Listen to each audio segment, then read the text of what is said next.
चलो बच्चों, तो आज हम लोग गुजराती में चैप्टर नंबर 12 शुरू करते हैं, जिसका नाम है जबक ज्योत, और जिनके लेखक हैं कृष्णलाल श्रीधरानी। ये जो चैप्टर है ना, वो एक एकांकी है। एकांकी मतलब कि एक प्ले, जैसे स्टेज पे कोई नाटक किया जाता है वैसे ये एक प्ले है। लेकिन हम लोग ये प्ले वो एक अच्छी सी स्टोरी की तरह समझते हैं, कि जिसमें इनके लेखक कृष्णलाल श्रीधरानी ने बहुत अच्छी तरह से अपना पॉइंट यहाँ पे डिस्क्राइब किया है। ये जो स्टोरी है ना, इनके मेन कैरेक्टर एक 8 साल का लड़का दीपक और उसके पिता हैं। उसके पिता सर अमल, सर अमल जो उनके फादर हैं। ये स्टोरी वो उस टाइम की है कि जब आज़ादी से पहले यहाँ पर ब्रिटिशर्स के खिलाफ हमने बहुत सारी मूवमेंट की थी। हमारे इंडिया में बहुत सारी मूवमेंट चल रही थी ब्रिटिशर्स के खिलाफ। उस टाइम की ये कहानी है। तब उस वक्त ये जो दीपक के फादर है ना, सर अमल, वो ब्रिटिशर्स के यहाँ ही एक बहुत बड़े ऑफिसर हैं, मतलब ब्रिटिशर्स की ही जॉब करते हैं। इनको ब्रिटिशर्स की तरफ से एक बहुत सारे अवार्ड भी मिल चुके हैं।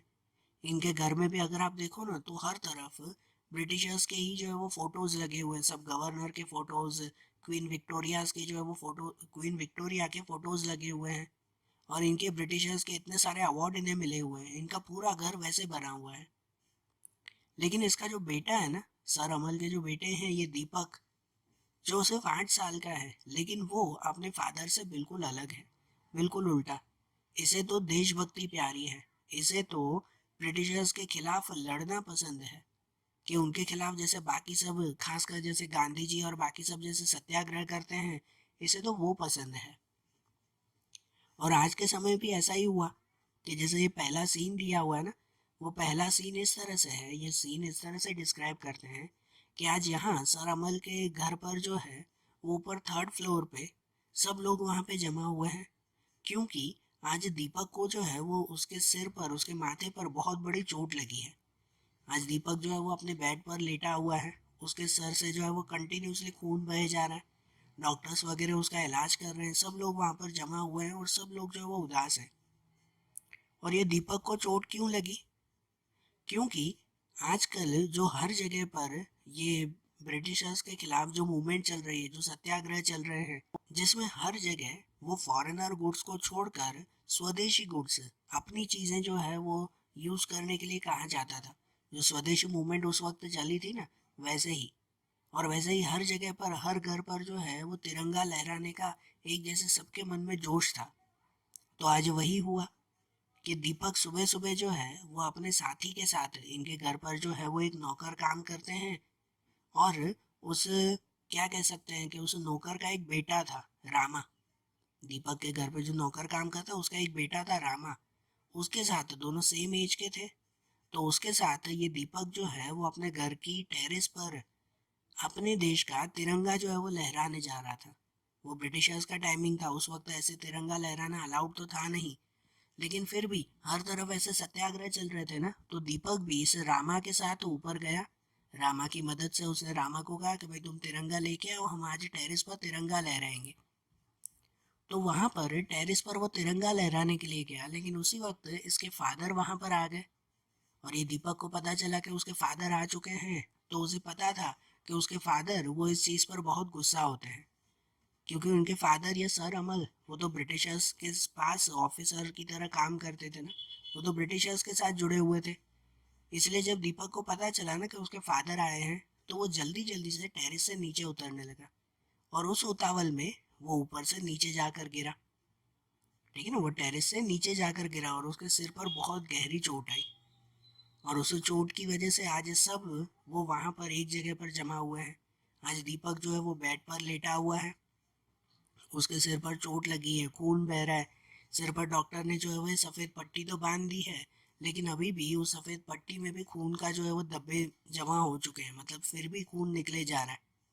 डॉक्टर उसे चेक कर रहा है कि अब इसका बुखार जो है वो कम हो ही नहीं रहा, उल्टा बढ़ता जा रहा है। कि इसके ऊपर जो है वो क्या कह सकते हैं कि भाई वो ठंडे पानी के पोते या तो बर्फ़ रखने की ज़रूर है।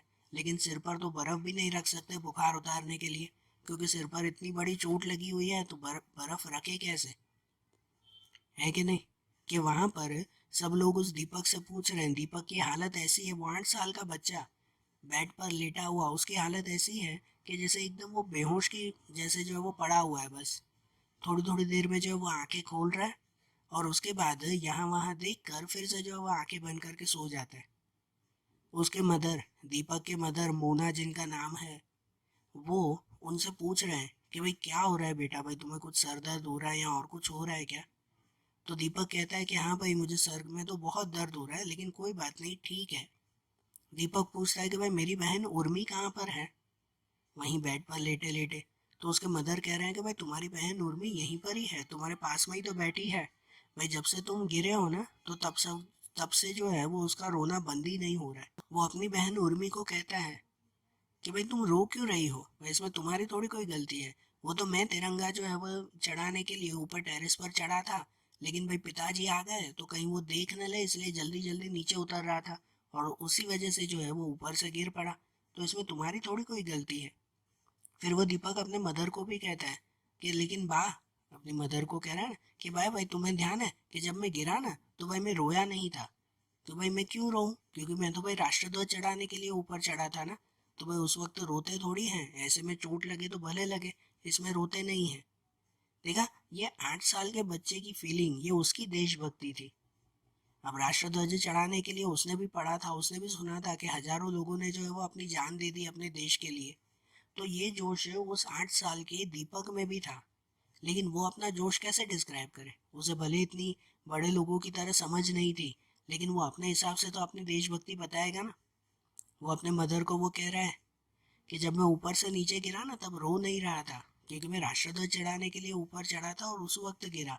तो ऐसे में रोते थोड़ी हैं, उस वक्त तो भले जान चली जाए, है कि नहीं? तब उसके फादर, ये सर अमल, वो इस बात पे गुस्सा हो रहे थे कि वो बार बार राष्ट्रध्वज की बात कर रहा था। तो सर अमल को ये बात अच्छी नहीं लगती थी, क्योंकि सर अमल ब्रिटिशर्स के साथ जुड़े हुए थे। उनके सामने कोई ऐसी सत्याग्रह की बात करे, देशभक्ति की बात करे तो उसे पसंद नहीं आता था सर अमल को। और यहाँ तो उसका बेटा ही ऐसी बात कर रहा है और वो भी इतनी घायल हालत में। तो सर अमल को ये बिल्कुल भी पसंद नहीं था। सर अमल जो है वो अपने बेटे दीपक को कह रहे थे कि अब भाई ये राष्ट्रध्वज की बात छोड़ दो, भाई ये सब बातें अब छोड़ो, कि देखो तुमने पाप किया है और भाई जो है वो भगवान ने तुम्हें सजा भी दी है। तो अब भाई ये बात तुम समझो और ये सब बातें छोड़ दो अब। देखा, जहाँ पर दीपक के लिए जो है वो राष्ट्रध्वज अपने घर पर चढ़ाना वो एक देशभक्ति की बात थी, और उसके कंपैरिजन में उसके फादर के लिए ये राष्ट्रध्वज अपने घर पर चढ़ाना तो वो एक बहुत बड़ा पाप था। कितना बड़ा डिफरेंस है दोनों के बीच में। तो जब उसके फादर ये कह रहे थे ना, तो वो दीपक मना कर रहा था, अपने फादर को ही कह रहा था कि भाई मैं राष्ट्रध्वज को कैसे भूल जाऊं, कैसे बातें बंद कर दूं। भाई मेरी हालत तो ऐसी हो चुकी है कि भाई मैं आंखें बंद भी करता हूँ ना तो मुझे ऐसे लगता है कि जैसे पूरे आसमान में ये राष्ट्रध्वज के तीनों रंग आ चुके हैं। कि आंखें खोलता हूँ तो भी हर जगह दीवार पे यहाँ वहाँ हर जगह मुझे राष्ट्रध्वज ही दिखाई देता है, वही 3 रंग दिखाई देते हैं, तो मैं ये कैसे छोड़ दूँ। तब उसके फादर को गुस्सा आ रहा था, वो गुस्से में उसे बोल रहे थे कुछ, लेकिन उस डॉक्टर ने रोक दिया। डॉक्टर ने कहा कि नहीं नहीं, अभी जो है वो दीपक के साथ कोई भी गुस्से में, कोई भी जो है वो स्ट्रिक्टली उससे बात नहीं करनी है, क्योंकि अगर आप दीपक से जितना गुस्से में बात करोगे उतना ही उसका केस बिगड़ता जाएगा। कि भाई वो पहले ही, उसका बुखार इतना बढ़ता जा रहा है, वो पहले ही परेशान है, उसके साथ अब ये दीपक के साथ है, गुस्से में बात मत करो, वो जो भी कहे सिर्फ हाँ में बात करते जाओ। तो दीपक अपने बा को कह रहा था, अपनी मदर को जो वो कह रहा था, दीपक कह रहा था कि भाई मेरे टीचर ने तो मुझे ऐसे कहा था कि कोरिया में, कोरिया कंट्री में भाई मेरे जैसे हजारों बच्चों ने जो है वो अपने देश के लिए, अपने देश के झंडे के लिए जो है वो अपनी जान दे दी थी। और उनके फादर तो उनके ऊपर गर्व करते थे कि हमारे बेटे ने वो राष्ट्रध्वज के लिए अपनी जान दे दी। तो भाई मेरे पिताजी मेरे पर क्यों गुस्सा होते हैं? दीपक अपनी माँ से पूछ रहा था ये, कि भाई वहाँ कोरिया कंट्री में तो उनके फादर, बच्चों के फादर उनके ऊपर गर्व करते हैं कि भाई वो देशभक्ति का काम कर रहे हैं, तो भाई मेरे फादर क्यों गुस्सा होते हैं? उसके मदर, वो कुछ भी जवाब नहीं दे पा रहे थे। उसके मदर ने सीधा ही कहा कि भाई तुम सो जाओ, अभी कुछ भी बात मत करो। लेकिन दीपक, उसके मन में तो बेचैनी चल रही थी ना, वो कहाँ से सो पा रहा था। उसने फिर अपनी बहन उर्मी से पूछा कि भाई उर्मी, वो कहाँ गया, वो सुंदर और रामा कहाँ पे गए, भाई उन्होंने भी तो मेरे साथ मदद की थी ना कि वो झंडा लहराने के लिए, कि भाई वो कहाँ चले गए। भाई मुझे पता चला कि भाई पिताजी ने जो है वो उन्हें मार कर और एक रूम में बंद कर दिया है, तो वो कहाँ चले गए हैं? तो उसकी बहन उर्मी ने कहा कि हाँ भाई, वो अभी भी एक ही रूम में बंद है और शायद अब उन्हें जो है वो इस घर से निकाल देंगे, कि अब उन्हें जो है वो पिताजी इस घर में नहीं रहने देंगे। तो वो दीपक और ज्यादा दुखी हो रहा था। दीपक कह रहा था कि भाई इसमें उनकी क्या गलती, वो तो मैंने ही कहा था ना कि भाई मेरे साथ जो है वो राष्ट्रध्वज लहराने के लिए चलो, जो उनके नौकर के बैठे थे वो। तो भाई इसमें उनकी कोई गलती नहीं है, उन्हें क्यों एक रूम में बंद कर दिया गया, उन्हें क्यों यहाँ नौकरी से निकाल रहे हैं। भाई पिताजी से कहो कि भाई उन्हें जो है वो नौकरी से न निकाले, उसे जो है वो रूम से बाहर निकाल दे, कि रूम में बंद करके न रखे, नहीं तो भाई मुझे दुखे होगा। वो दीपक ये बोलते वो बहुत ज्यादा एक्साइट हो रहा था। तब उसके फादर सर अमल ने भी जो है वो दीपक की हालत देखकर मना कर दिया कि नहीं नहीं दीपक, तुम चिंता मत करो, कि भाई मैं जो है वो उसको अभी के अभी रूम से बाहर निकलता हूँ, भाई मैं उसे कुछ भी नहीं करूंगा, भाई तुम पहले शांत रहो और तुम जो है वो शांति से सो जाओ। ठीक है ना। उसके फादर भी क्या करे, अब वो 8 साल का बेटा इस तरह से जिद कर रहा है। वो जैसे एकदम कहते हैं ना, इतनी भारी हालत में वो पड़ा हुआ था बेड पर, तो उस वक्त वो अगर जिद करे तो उसकी बात कैसे ना मानी जाए। उसके फादर ने भी उसी वक्त कह दिया कि हाँ भाई तुम चिंता मत करो, कि अभी के अभी जो है वो उसे उस रूम से भी बाहर निकालते हैं और उसे कुछ भी नहीं कहेंगे। तब उसे जो है वो थोड़ी सी राहत हुई। तब उसके मदर फिर से जो है वो उसे सोने के लिए कह रहे थे कि भाई तुम सो जाओ, कोई भी चिंता मत करो, कोई मन में जो है वो बात मत रखो, पहले तुम सबसे पहले सो जाओ, आराम करो, वही तुम्हारे लिए अच्छा है। तब वो दीपक कह रहा था कि भाई वाह भाई, मुझे नींद नहीं आ रही है, लेकिन फिर भी मैं सोने की कोशिश कर रहा हूँ। लेकिन आप जो है वो आप और उर्मी, वो अपनी बा को अपनी बहन के लिए कह रहा था कि आप दोनों वो मेरे पास से कहीं पे से भी दूर जाना मत। भाई आज पूरा दिन तुम दोनों वो मेरे पास में ही रहना, ठीक है। और भाई अगर मुझे नींद आ जाए ना तो पूरे 9 बजे जो है वो मुझे उठाना। वो दीपक क्या कह रहा था कि अगर मुझे नींद आ जाए ना तो पूरे 9 बजे मुझे उठा देना। भाई 9 बजे मुझे कहीं पर जाना है और मेरे साथ जो है वो आप भी चलना। वो अपनी बा को कह रहा था कि आप भी मेरे साथ चलना, उर्मी को भी कह रहा था कि आप भी मेरे साथ चलना, कि भाई पिताजी को नहीं लेके चलेंगे, भाई आप दोनों मेरे साथ चलना। और वहां पर हम दोनों जो है वो ये राष्ट्रध्वज लेकर जाएंगे, दूर कहीं जंगल में जाएंगे और वहां पर जो है वो राष्ट्रध्वज लहराएंगे। और अगर कोई आया ना वहां पर हमें रोकने के लिए, तो उनके खिलाफ हम लोग लड़ाई भी करेंगे, सत्याग्रह भी करेंगे, लेकिन वहां जाकर हम लोग राष्ट्रध्वज लहराएंगे, तो आप दोनों जो है वो हमारे साथ वहां पर चलना। दीपक ये कहता हुआ वो सोने की कोशिश कर रहा था, आंखें बंद कर रहा था, लेकिन जो है वो उसे नींद नहीं आ रही थी। हर 2 मिनट में फिर जो है वो आंखें खोल देता था, फिर कुछ ना कुछ बातें करता, फिर अपनी माँ को यही कहता कि देखो मुझे 9 बजे जाना है, कि भाई मुझे याद करके जो है वो उठा देना। और तुम एक काम करना, उसके बाद जो है वो तुम गांधी जी को एक पत्र लिख देना कि भाई दीपक, वो दीपक जो है वो चला गया है कहीं दूर, और वहां पर जहां पर भी वो गया है ना वहां पर अपने राष्ट्रध्वज की रक्षा करेगा, अपने राष्ट्रध्वज को अच्छी तरह से लहराएगा। तो भाई आप चिंता मत करना, दीपक जहां पर भी होगा वो राष्ट्रध्वज की रक्षा अच्छी तरह से करेगा। ठीक है। तो वो अपनी माँ को कह रहा था कि अगर मैं चला जाऊं ना तो तुम गांधी जी को पत्र जरूर लिखना। और उसके माँ की रोने जैसी हालत हो रही थी, लेकिन अपनी बेटे के सामने अपनी आंसू को रोक कर वो जैसे तैसे उसे हाँ कह रही थी कि हाँ भाई तुम चिंता मत करो, मैं सब करूंगी फिर। ये जो दीपक बोल रहा था ना कि मुझे 9 बजे जाना है, 9 बजे जाना है, तो ये सुनकर वो सब लोग जो है वो घबरा रहे थे, क्योंकि दीपक की हालत ऐसी हो चुकी थी ना कि वो उठ भी नहीं पा रहा था। जैसे वो कहता है ना कि भाई किसी का जो है वो आखिरी समय चल रहा हो, और 8 साल का बच्चा, उसका आखिरी समय मतलब जैसे मरने जैसे ही उसकी हालत हो चुकी थी। तब उस वक्त वो अपनी माँ को सामने से कह रहा था कि भाई मैं 9 बजे जाने वाला हूँ और आप भी पहले मेरे साथ चलना। वो अपनी माँ को कह रहा था, अपनी बहन को कह रहा था कि आप भी साथ में चलना। तब उस वक्त उसकी माँ, उसकी बहन, वो दोनों ही जो है वो घबरा रहे थे। वो डॉक्टर भी घबरा रहे थे, क्योंकि डॉक्टर को भी एहसास हो रहा था कि अब इसकी हालत ऐसी हो चुकी है कि भाई इसको बचाना बहुत मुश्किल है। और जैसे किसी का आखिरी समय होता है ना, तो और कोई हो ना हो उसे पहले से महसूस हो जाता है कि हाँ भाई अब जो है वो मेरा आखिरी समय है। और उस वक्त वो इंसान ऐसी ही बात करता है, भले वो 8 साल का बच्चा क्यों ना हो। वो दीपक कुछ देर के लिए सो गया है ना, उसकी आंखें बंद हुई। तभी सडनली बाहर जो है वो नीचे रास्ते से कोई सर्कस निकल रहा था।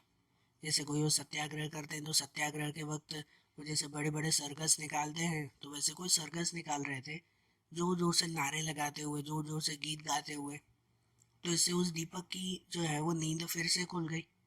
दीपक कह रहा था कि भाई क्या चल रहा है बाहर, जो है वो किसी का सर्कस निकल रहा है, भाई सत्याग्रह का कोई सर्कस निकल रहा है, भाई प्लीज़ मुझे वो दिखाओ ना। वो अपनी माँ को कह रहा था कि भाई प्लीज़ मुझे वो दिखाओ ना। तब वो मना कर रहे थे, उसकी माँ ने पहले मना किया कि नहीं नहीं भाई, तुम वहां तक जाओगे खिड़की तक भी तो भी तुम्हें जो है वो तकलीफ होगी, भाई तुम उठ नहीं पा रहे हो, भाई तुम रहने दो, तुम यहीं लेटे रहो। लेकिन वो जिद कर रहा था कि नहीं भाई, मुझे जो है वो वहां पर जाना ही है, भाई मुझे एक बार दिखाओ प्लीज। तो वो उसके फादर सर अमल और उसके मदर, वो दोनों जो है वो उसे जैसे तैसे उठाकर वही बेड के साथ ही उसे उठाकर खिड़की के पास में लेके गए, और वहां खिड़की से वहीं लेटे लेटे जो है वो उसे दिखाया, नीचे की तरफ दिखाया कि जहाँ पर नीचे बहुत बड़ा एक सर्कस निकल रहा था, कि जिसमें सब लोग जो है वो अलग अलग नारे बोलते हुए जो है वो वहां से जा रहे थे। और जब वो नारे बोलते हुए वहां से जा रहे थे तब उनकी नजर भी शायद इस दीपक के ऊपर गई। और ये दीपक के बारे में सबको पता ही था ना, तो उनने जो सर्कस निकल रहा था उन सब ने ऊपर इस दीपक की भी जय बुलाई कि दीपक की जय हो। जब वो सर्कस वहां से गया तब वो दीपक अपनी मदर से पूछ रहा था कि भाई भाई ये किसकी जय बुला रहे थे, है ना भाई किसकी जय बोल रहे थे। तो वो बा कह रही थी कि भाई तुम्हारी दीपक, तुम्हारी ही जय बोल रहे थे। तो वो दीपक खुद बोल रहा था कि भाई दीपक कौन है। देखा, वो 8 साल के बच्चे की अब आखिरी कंडीशन इस तरह से पहुंच चुकी थी कि वो अपना नाम तक भूलता जा रहा था। वो अपनी माँ को कह रहा था कि भाई दीपक कौन है, किसकी जय बुला रहे थे। तब उसकी माँ की आंखों से जो है वो आंसू भी निकल आए, वो कह रहे थे कि भाई बेटा दीपक तुम ही हो, वो तुम्हारी ही जय बुला रहे थे। तो दीपक बोल रहा था कि भाई मेरी जय क्यों, मैंने क्या किया। तो बा कह रहे थे कि भाई तुम जो है वो राष्ट्रध्वज लहरा रहे थे ना, इसलिए तुम्हारी जय बुला रहे थे। तो दीपक कह रहा था कि जो भी राष्ट्रध्वज लहराते हैं सबकी सबकी ये लोग जय बुलाते हैं। तो उसकी बा कह रहे थे कि हाँ। तो दीपक कह रहा था तो बा एक काम करो ना भाई, तुम भी जो है वो राष्ट्रध्वज लहराओ। वो अपनी बहन को कह रहा था और भी तुम भी जो है वो राष्ट्रध्वज लहराने जाओ, तो भाई सब जो है वो तुम्हारी भी जय बुलाएंगे, तो कितना अच्छा लगेगा अगर हर किसी की जो है वो इस तरह से जय बुलाई जाए। तो उसकी माँ उसे शांत कह रहे थे कि हाँ ठीक है बेटा, हम सब करेंगे, पर पहले तुम अच्छी तरह से सो जाओ, अभी सिर्फ तुम आराम करो और कुछ भी नहीं। तो वो जैसे ही सोया ना, अभी 2 मिनट नहीं हुए उसके सोते हुए कि फिर से जो है वो उसकी आंखें खुल गई। फिर से उसकी आंखें खुल गई, वो कह रहा था, फिर दीपक कह रहा था कि भाई बा भाई मैंने तो ये सुना है कि भाई मेरे सिर पर जो है पट्टी बंधी हुई है ना, तो ये पट्टी मेरे ऊपर बहुत अच्छी लग रही है, बहुत अच्छी जच रही है, कि भाई एक आईना लेके आओ ना, मैं देखूं कि भाई मैं कैसे लग रहा हूँ ये पट्टी बांध कर। दीपक अपनी बात से कह रहा था कि भाई ये पट्टी बांध कर मैं कैसे लग रहा हूँ, कि भाई मुझे एक बार देखना है, कि भाई प्लीज़ मुझे दिखाओ ना। तो उसकी बहन उसके सामने जो है वो एक आईना लेकर आई, एक मिरर उसके सामने लेकर आई। मिरर में अपना ही फोटो देख कर, अपना ही जो है वो चेहरा देख कर वो दीपक कह रहा था कि भाई ये पट्टी तो बिल्कुल जो है वो राष्ट्रध्वज की तरह लग रही है, कि जैसे राष्ट्रध्वज में सफ़ेद रंग होता है बीच में, वो ये सफ़ेद पट्टी है। जो ऑरेंज रंग होता है तो वो ऑरेंज रंग की जगह पर यहाँ पर लाल कलर का खून लग रहा है, ठीक है। और जो ग्रीन कलर है उस ग्रीन कलर की जगह पर मेरे जो है वो ये डार्क कलर के ये बाल दिखाई दे रहे हैं। तो उसे अपना चेहरा भी राष्ट्रध्वज की तरह लग रहा था। उसके मन की देशभक्ति इस कंडीशन में पहुंच चुकी थी कि उसे अपना चेहरा भी जो है वो तिरंगे की तरह लग रहा था, कि वे 3 रंग उसे दिखाई दे रहे थे। जब ये बात खत्म हुई ना, तो उसके बाद फिर से उसे सुलाने की कोशिश कर रहे थे, भाई तुम आराम करो और बाकी सब चीजें छोड़ दो, उसके बाद को और क्या चाहिए, ठीक है ना, कि वो बेटा ठीक हो जाए, वो आराम करे, यही उसके लिए अभी सब कुछ था। तो उसने अपने बेटे को सुलाने की कोशिश की, लेकिन वो कहाँ सो रहा था, वो तो फिर से यही बात कह रहा था कि ठीक है भाई मैं सो तो रहा हूँ, लेकिन मुझे पूरे 9 बजे जो है वो उठा देना, कि भाई मुझे जाना है, बहुत ज़रूरी काम के लिए जाना है, और भाई मुझे पूरे 9 बजे उठा देना, और उसके बाद जो है वो गांधी जी को तुम्हें लेटर लिखना है, ये भी तुम भूलना मत। और ये कहकर दीपक कुछ देर के लिए फिर से उसने आंखें बंद कर दी, कुछ देर के लिए फिर से सो गया। अब जब वो सो गया ना, तब उसके मदर वो बहुत रो रहे थे। डॉक्टर जो है वो उसे शांत करवा रहे थे कि तो भगवान पे भरोसा कर रखो, सब ठीक हो जाएगा। तब उसके मदर डॉक्टर को ही चिल्ला रहे थे कि भाई तुम्हारा कोई बेटा है अपना। डॉक्टर मना कर रहे थे कि नहीं मेरा कोई बेटा नहीं है। तो उसके मदर ने कहा तो भाई तुम जो है वो ये फीलिंग नहीं समझोगे, भाई तुम चुप करके बैठो, मुझे पता है कि मुझे मेरे बेटे की कितनी चिंता है। और उसके मदर, दीपक के मदर, वो दीपक के फादर को ही, अपने पति को ही जो है वो चिल्ला रहे थे कि भाई ये सब तुम्हारी वजह से हो रहा है, कि अगर तुम इतने स्ट्रिक्ट न होते, तुम जो है वो अपने बच्चों के ऊपर इस तरह की आदतें न डालते, मतलब इस तरह का अगर बर्डन न डालते, तो शायद दीपक की आज ये कंडीशन नहीं होती।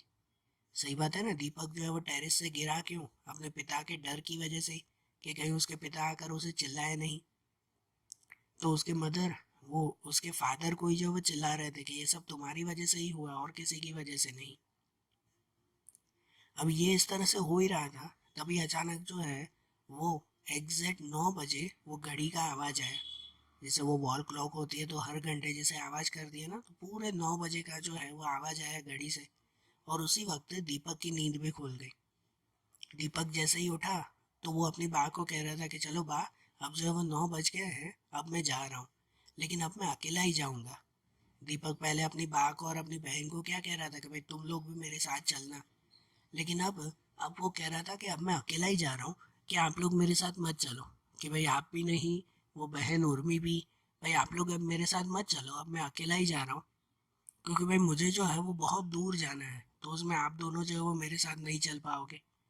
अब कहाँ दूर जाना है ये सब लोग समझ रहे थे ना, कि शायद वो इस दीपक का आखिरी समय ही था, कि वो अपनी आखिरी बात जैसे बता रहा था। हर किसी का मन जो है वो बहुत उदास हुए जा रहा था। दीपक कह रहा था कि अब मैं अकेला जा रहा हूँ और भाई मेरी चिंता मत करना। वो अपनी माँ को कह रहा था कि देखो, कि अगर मुझे आने में लेट हो जाए, या शायद मैं रात को अगर नहीं लौट पाऊँ ना, तो भाई आप चिंता मत करना, कि उसके बाद तुम जो है वो सिर्फ अपना ध्यान रखना, और गांधी जी को याद करके लेटर लिख देना कि भाई दीपक जहाँ पर भी होगा ना, वहाँ पर जो है वो अपना तिरंगा जरूर लहराएगा। भाई तुम गांधी जी को ये खास करके जो है वो लेटर लिख देना। ठीक है, चलो अब मैं चलता हूँ। दीपक ने सिर्फ इतना ही कहा और जो है वो अपनी आंखें बंद कर दी। दीपक ने आंखें बंद कर दी, मतलब कि वो वहीं पर ही जो है वो शांत हो गया। उसके मदर, वो उसके पास में बहुत जोर से जो है वो रोने लगे। डॉक्टर ने जल्दी से आकर जो है वो उसकी नब्ज चेक की, उसको चेक किया, और डॉक्टर ने भी जो है वो ये जवाब दे दिया कि आखिरकार ये दीपक बुझ गया। दीपक बुझ गया मतलब कि अब वो दीपक नहीं रहा। एक 8 साल का बच्चा, कि सिर्फ तिरंगा लहराने के लिए, कि सिर्फ अपनी देशभक्ति के लिए जैसे उसने अपनी जान दे दी। और जैसे ही उसकी डेथ हुई ना, सबसे ज़्यादा गुस्सा और सबसे ज़्यादा दुख वो उसके फादर को हुआ। उसके फादर सर अमल को वो सबसे ज़्यादा दुख हुआ। दुख इस चीज़ का कि वो अपने बेटे के लिए कुछ भी नहीं कर पाए, वो अपने बेटे को नहीं जो है वो बचा पाए। सब लोग वहाँ रो रहे थे कि अब क्या करें, 8 साल का लड़का उनकी ज़िंदगी से चला गया। Sir Amal on the spot जो है वो अपने कमरे से बाहर गए, दूसरे कमरे में जाकर कहीं पर जो है वो उन्होंने फ़ोन लगाई। उसी वक्त फ़ोन लगाई, और वहाँ पर फ़ोन पे सामने किसी ने जो है वो फ़ोन उठाया, और उसको ये सर अमल, दीपक के फादर, वो कह रहे थे कि भाई शिशिर कुमार बैठे हैं, भाई जल्दी से उन्हें फ़ोन दो कि भाई मुझे बात करनी है। तो सामने वाले ने मना किया कि नहीं भाई वो अभी कोई मीटिंग में है, कि वो अभी बात नहीं करेंगे। तो सर अमल ने जो है वो थोड़ा ज़ोर से फ़ोन पे कहा कि उसे कहो कि सर अमल का फ़ोन आया है और अभी के अभी मुझे बात करनी है, पहले जाकर जो है वो उन्हें बुलाओ। तो अब जब तक सामने जो है वो कोई शिशिर कुमार वो उनसे बात करने के लिए आए, तब तक ये सर अमल की नज़र वो अपने ही कमरे में पड़े हुए दूर एक ब्रिटिशर्स के जो है वो अवार्ड के ऊपर, जो ब्रिटिशर्स ने इन्हें अवार्ड दिया था सर अमल को, उस अवार्ड के ऊपर इनकी नज़र गई। एक खिताब के ऊपर उनकी नज़र गई, और वहां जाकर गुस्से में जो है वो एक मुक्का मारकर उन्होंने वो अवार्ड तोड़ दिया, कि अब ये ब्रिटिशर्स का अवार्ड मुझे नहीं चाहिए। खुद को मिला हुआ अवार्ड ही उन्होंने खुद ही जो है वो ये मुक्का मारकर तोड़ दिया। और उसी वक्त जब वहाँ फ़ोन पर शिशिर कुमार आ गए ना, तब वो सर अमल ने उसी वक्त जो है वो ये शिशिर कुमार को कह दिया कि भाई शिशिर कुमार, तुम जाकर जो है वो सबको कह दो, कि भाई सबको कह दो कि अब से कल जो है, जो जो मेन रैली निकलने वाली है ना सत्याग्रह की, कि उस सत्याग्रह की रैली को मैं लीड करूँगा, कि भाई मैं उसमें सबसे आगे रहूँगा, और ये बात जो है वो तुम सबको बता देना। ठीक है, थैंक यू। और ये कहते हुए जो है वो सर अमल वो फ़ोन रख देते हैं। यहाँ स्टोरी कंप्लीट हो जाती है, कि यहाँ पर वो सर अमल को भी रियलाइज़ हो जाता है कि उसका बेटा दीपक वो बिल्कुल सही था, जबकि वो गलत था। कि सर अमल ब्रिटिशर्स के वहाँ जो है वो नौकरी कर रहे थे, ब्रिटिशर्स के साथ वो काम कर रहे थे, और ये जो भी देशभक्त थे, जो भी सत्याग्रही थे, उनके खिलाफ थे। जबकि उसका 8 साल का बेटा, वो अपने देश के लिए जो है वो सही जान देने के लिए भी तैयार हो गया, और उसने जान दे भी दी। तब उसके फादर को ये रियलाइज हुआ ना कि भाई मैं कितना गलत था। उसने उसी वक्त ब्रिटिशर का अवार्ड भी तोड़ दिया, मनी मन ठान लिया कि अब वो ब्रिटिशर्स के लिए जॉब नहीं करेगा। और उसका बेटा जिस तरह से देशभक्ति करता था ना, अब वो ये करके दिखाएगा। इसलिए उसने अपने कोई दोस्त को उसी वक्त फ़ोन कर दिया और कह दिया कि अब कल से जो सत्याग्रह होंगे ना, उस सत्याग्रह का मेन लीडर ही मैं बनूंगा, कि अब से मैं सबके लिए सत्याग्रह करूंगा। वे मेरे बेटे ने जान दी है। उसे रियलाइज हो रहा था, वो मनी मन अपने बेटे को कह रहा था कि भाई तुम तो चले गए, लेकिन तुमने मुझे एक नया जन्म दिया है, कि अब मैं ब्रिटिशर्स के लिए काम नहीं करूंगा, अब मैं अपने देश के लोगों के लिए काम करूंगा। ठीक है। तो ये दीपक की मौत, दीपक की डेथ के बाद वो उसके फादर को ये सब चीज़ें रियलाइज हुई। बराबर, समझ आई बात? तो देखो, आज जैसे हमने ये चैप्टर समझा ना, जबक जोत, अब ऐसे ही इनके दूसरे चैप्टर्स वो अब हम लोग अगले वीडियोस में देखेंगे। Okay, thank you.